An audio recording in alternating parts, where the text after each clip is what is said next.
بدنا نحكي شغلة، انه الشيطان بسموها عهد او مملكة الشيطان. كثير من الاشخاص ما بيعرفوا انه الشيطان معلومات عنه كثير. كنت تعرفوا شغلة عن المخلوق هذا، المخلوق الناري اللي هو اسطورة مرعبة مجسد فيها الشر وهو ضد الخير. ليش الشيطان ارتبط اموره بالشغلات اللا اخلاقية؟ في شغلة كنت تعرفوها باللاوعي البشري، هي انه دائما اللاوعي البشري بده شيء من يحمله الوجه المظلم له. يعني كيف يعني الانسان بحد ذاته بده يبني لحاله عدو. العدو هذا يكون دائما متربص له مجهز له مشان يكون كل مشاعره بتخاف منه وضده. يعني كيف؟ يعني انت وقتها بتجيب شخص وما عنده ايمان بالشيطان، شو بيكون طريقة تفكيره؟ طريقة تفكيره انه البشر بحد ذاتها هي الشياطين. ولكن اذا جبت المؤمنين اللي هن عبارة عن اليهود والمسيحية والاسلام، عندهم حالة ايمان بالكتب السماوية، بيقولوا انه اعمالهم كلها بيحطوها بظهر الشيطان والكائنات السوداوية اللي ساكنة بالعالم الآخر. فيا ترى هل يا ترى انه الشيطان هو مجازي لما هو عن جد دولة خلال دولة تحكم العالم الظلماني؟ هلا نحن رح نعمل وجهة نظر المؤمنين ووجهة نظر الغير مؤمنين. وجهة نظر المؤمنين أكيد الدولة والعهد موجود، وهو هدفه تدمير البشرية بالدرجة الأولى. طيب هذا الشيطان هو اللي مسؤول عن كل شيء. أفعال أفعال سيئة بيقول لك إيه طريقا ما هو. طيب وإذا جينا للوجه الآخر للأشخاص يلي هن غير مؤمنين بفكرة الشيطان، بيقولوا لك اللاوعي البشري الظلماني عند البشر هو المسؤول بشكل خاص عن أعمال الشريرة. في أشخاص شريرين وأشخاص مو شريرين، ناتج هذا عن برمجة أو مرض نفسي. فالبشر عندهم حالة من حالة ظلمانية ومرض نفسي ناتج عنه لذة الأذى ولذة القتل ولذة ارتكاب كل شيء مخالف للحالة الإيمانية. طيب هدول الأشخاص بيرفضوا الشيطان؟ بيرفضوا دولة الشيطان؟ بيقول لك ما في شيء اسمه شيطان، إنما هي بشر بتعمل شماعة، بتلبس الشماعة بتلبس أغلاطها وبلاوية الزرقاء للشيطان. طيب عرفنا هذا شيء الحياة شيء. طيب شو الشيء يلي بيسبب المعاناة والأمراض؟ بنرجع لحالة المؤمنين، بيقول لك ما يسبب المعاناة هو الدولة الإبليسية والعهود الشيطانية. ليش؟ لأنه الشياطين هدف المعاناة. لولا الشياطين الإنسان أشبه بالملك. وهذا بيستشهدوا في قصة آدم مع قصة أنه آدم كان قاعد بالجنة وشخص كتير كويس، لولا الشيطان ما أغوى ما صار المشكلة وصار عنده المشاكل وقابيل وهابيل وقتل أخوه وعملية زنا المحارم إلى آخره، كلياتها مرتبطة بإغواءات من الشيطان. البشر ما بتخطر بباله، والبشر هن أشبه بالملائكة وليس لهم علاقة بالأفعال الملعونة. طيب من هون هذا الفرق ما بين المؤمنين والفرق ما بين الغير مؤمنين. الغير مؤمنين بيقولوا لك لا، أي عمل بيعمل الإنسان هو نتيجة تربية، برمجة، تعليم ما بين الخير والشر. في برامج موجودة سلبية ناتجة عن أمراض نفسية، تمام، وهي الأمراض النفسية تعالج. فمعناتها عندنا معالجين روحانيين ومعالجين نفسيين. المعالجين الروحانيين بيقولوا لك انه اي امر بدك تعالجه من خلال العلم الروحانيات لتقدر انت تواجه في مملكة الشيطان وعهده، وهذا موجود بالكتب السماوية. والطرف الاخر بيقول لك هي لا، الغير مؤمنين بفكرة عهد الشيطان بيقولوا لك لا، الانسان هو عبارة عن برمجيات موجودة بحالة اللاوعي تبعه. هي البرمجيات بيقدر الإنسان إنه يغيرها، فبحالة التغيير بيصير الإنسان أقرب للشخص النظيف والذي يتبع القوانين، يتبع القوانين وليس يتبع الديانات. ليش؟ لأنه علماء النفس لا يهمن إنك أنت تتبع شيء مرتبط بديانات، بيهمن إنه تتبع القوانين، إنك ما تكون مؤذي لنفسك وللآخرين. طيب، وفي شيء من الأساطير اللي هي مرتبطة بالخرافات طبعا، وهذا بنلاقيه ما بين الفقراء والذين لا يمتلكون علوم النفسية ولا يمتلكون العلوم الدينية، وهدول بنلاقيهم لهم طقوس عبارة عن تمجيد وعبادة وخوف من الشيطان، وبأعمالهم بشغلهم. حتى لو كان في عندهم حالة مرتبطة بإيمانية بيستخدموها كيف؟ إنه طريقة خوف من الشيطان فأعمل لك ما أريد. وهدول بتلاقيهم موجودين كتير، وبتلاقي هلا حتى عنا، حتى بزماننا إذا مثلا بتلاقي الأشخاص يعني من خوفهم من الشياطين أو حالة دولة الشيطان. يعني هلا مثال اللي اذا نحن عم نحكي هلا وعم نعطي الدرس هذا، فاجا شخص شو عمل؟ سمع الدرس تبعي هذا بكل بساطة شو رح يعمل؟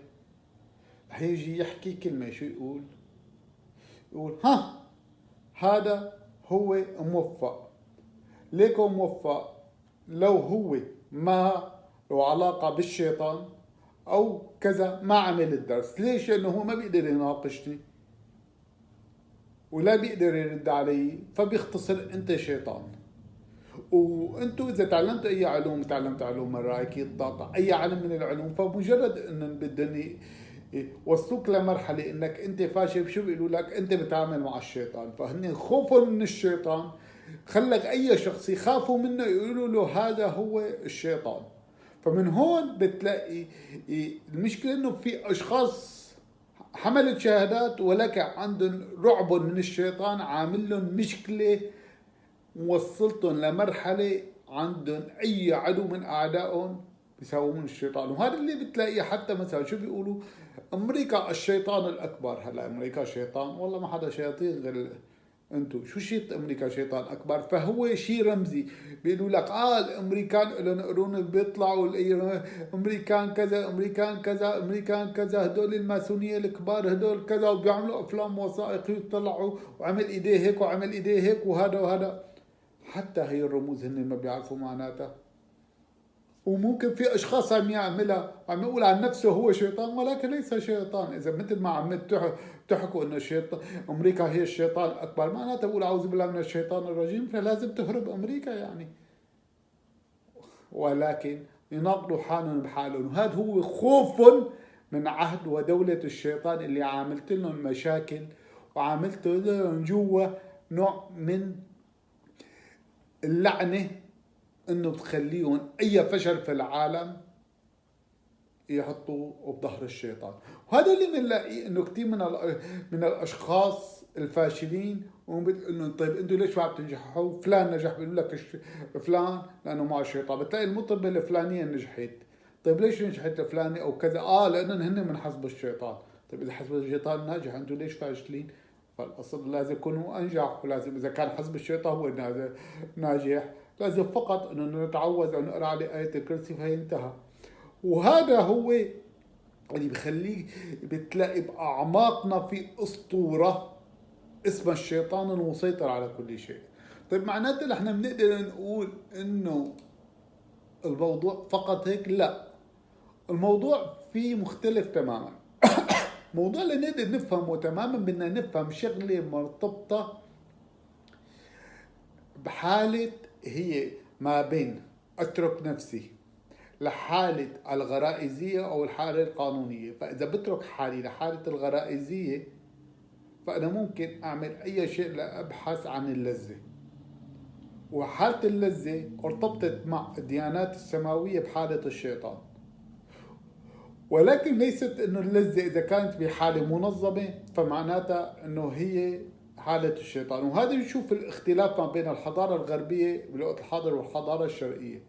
الحضارة الغربية بتقول لك إذا كان موجود اللذة وهي لا تضر بالقانون وهي بين المتفق عليه بين الأشخاص فهي ليست ضد القانون، فليست محرمة. وأما في الديانات السماوية والدول الشرق الأوسط بيقول لك لا، كل شيء يتبع للذة وهذه اللذة ليست وفق شريعتنا فهي من عمل الشيطان وهي رجز، فهي معناتها مؤامرة على إنهاء البشرية. معناتها هون نحن عندنا شيء كتير مهم لازم نعرفه، وهو يا ترى عن جد في شيطان أم لا؟ أكيد في شيطان وأكيد في مبالغة. بدنا نعرف شغلة إنه نحن حالاتنا متعرضة دائما لاختراق من العوالم الأخرى، وهي الحالات بتأثر علينا، ولكن نحن نمتلك بداخلنا شعاع خاص تستطيع فيه اسمه الشعاع البنفسجي أو الشعاع الأزرق الذي قتل الكائنات الغريبة وطرد هذه الكائنات الغريبة من حالاتنا. وبدنا نفرق ما بين حالة البرمجية التي تنتج عن أمراضنا النفسية أو عن نتيجة الشيطان أو التوابع أو الأرواح المختلفة. وهذا اللي لازم تفهمه مشان تقدر تستوعب إنك أنت شخص تمتلك مقدرات عالية جدا، ولكن مقدراتك هي أنت مثل كائن يتغذى عليك العوالم الأخرى. مشان انت ما تتغذى عليه. طيب ليش عم يتغذوا عليه؟ بقول لك اذا بتجيب اكبر فيل بتلاقي في حشرات عليه وبتلاقي عليه طيور عم تتغذى عليه. فليش انت مستغرب انك انت كائنات من عالم الاخر تتغذى عليك؟ انك انت طاقتك كتير قوية ونظيفة، هن بيحبوها بيحبوا يتغذوا عليها. فالمخلوقات كلها تتغذى على بعضها. تمام؟ وهي دورة العلوم بالحياة. فمعناتها نحن عنا شيء كتير مهم لازم نفهمه، ان نحن عنا حالة من حالات الغذاء على بعضنا. من هون لازم تفهموا شغلة كتير مهمة، وهي انه انتو لازم يكون عندكم قوة داخلية كتير قوية حتى يطلع بإيدكم تتغلبوا على هذا الكائن الشيطاني يلي ممكن يكون هو سبب انه يسيطر على حالة اللاوعي تبعك ويسبب لك امراض روحية وجسدية ناتج عن طاقة سلبية انت اكتسبتها بسبب امتزاج الطاقة السوداء الشريرة مع طاقتك، بسبب تفوت من دون ما تعرف بعهد الشيطان وبعالم الشياطين. وهذه ممكن تكون هي عدوى من أحد قرايبينك أهلك، هن عندهم الطاقة تنطلق لك من خلال اتصال روحي أو جسدي. وهذه اللي احنا بنقول لك عاشر الشقي تنشقي وعاشر الغني تنغنى. مش هاي الشغلة بدك تعرف الأشخاص اللي يمتلكون حالات شيطانية أو فيها تلوث تبتعدوا عنهم تماما لتقدروا تفوتوا بطاقات رائعة جدا على حسب حياتك ومخططاتك. الموضوع هو له خطوات، الخطوات لازم اتباعها لتقدروا تصلوا لهالمرحلة. أولا لازم تعرف أي حدا عنده طاقات سلبية بحياته، والطاقات السلبية ممكن تسبب مشاكل، لازم هي الطاقات تبعد عنه، لأنه هذا الزلمة كائن مرتبط بالعالم الشيطاني وممكن يأثر على حالتك. كونوا بخير.